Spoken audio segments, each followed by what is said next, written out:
We've all been there, that looming deadline, the growing to-do list, the feeling of being overwhelmed by the sheer amount of work that needs to be done, and yet we find ourselves checking social media, organizing our sock drawer, or suddenly feeling the urge to bake a cake. Anything but the task at hand.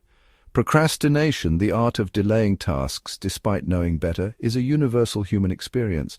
It's something that affects everyone at some point in their lives. It's a puzzle that has baffled us for centuries. Why do we put off what we know we need to do? Why do we sabotage ourselves even when the stakes are high? The stress and anxiety only seem to make it worse.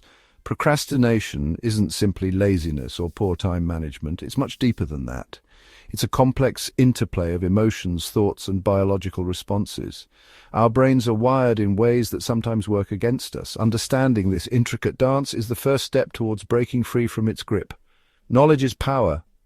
We tend to view it as a time management issue, but it's more than just managing our schedules. Instead, it is a response to difficult emotions. By addressing these emotions, we can start to overcome procrastination. Imagine this. You're facing a challenging task. It could be a work project, a school assignment, or even a personal goal you've set for yourself. The deadline feels heavy and doubts cloud your mind. You start to feel the weight of the expectations and the fear of failure.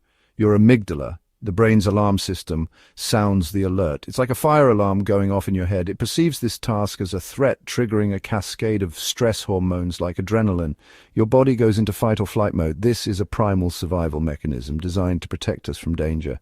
In ancient times, this response kept us alive.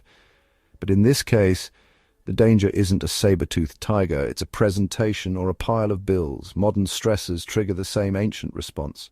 This surge of stress hormones overwhelms the prefrontal cortex, the part of our brain responsible for planning, decision-making, and emotional regulation. It becomes harder to think clearly. The result? We impulsively choose immediate comfort over long-term rewards. We seek out distractions to avoid the stress. We procrastinate to escape the discomfort, even if it costs us more in the long run. The cycle continues, feeding our stress and anxiety. While the amygdala's response is a key player, other factors fan the flames of procrastination. The perception of difficulty is a major culprit. If a task feels overwhelming, our brains interpret it as more stressful, further activating the amygdala's alarm bells. This explains why we might meticulously organize our desks instead of tackling that complex report. Emotional regulation also plays a crucial role. Individuals who struggle with managing their emotions, particularly negative ones like anxiety or fear of failure, are more prone to procrastination.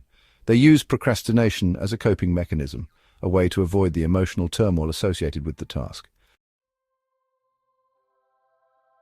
Section 4. The price of procrastination. Procrastination's allure lies in its promise of temporary relief. Yet this short-term gain comes at a hefty price. The more we procrastinate, the more we reinforce the cycle. We condition our brains to seek comfort over accomplishment. This reinforces negative feelings and perpetuates the cycle. The weight of unfinished tasks accumulates, leading to increased stress, anxiety, and even guilt or shame. Procrastination can also have a ripple effect, impacting our work, relationships, and overall well-being. Missed deadlines, rushed projects, and strained connections can leave us feeling overwhelmed and inadequate.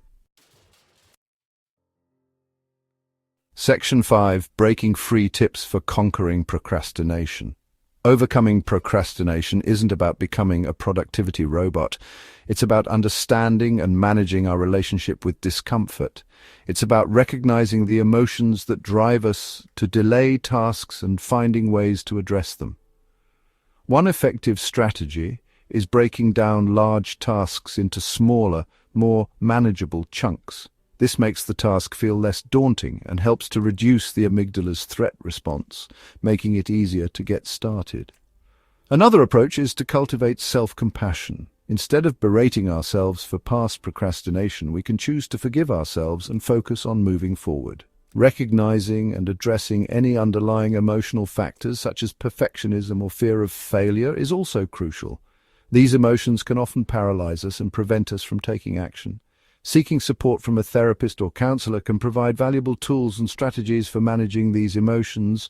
Remember, procrastination is a habit, and habits can be changed. It takes time, effort, and a willingness to understand the inner workings of our minds. By taking small steps, being kind to ourselves, and seeking support when needed, we can break free from the procrastination cycle and unlock our true potential.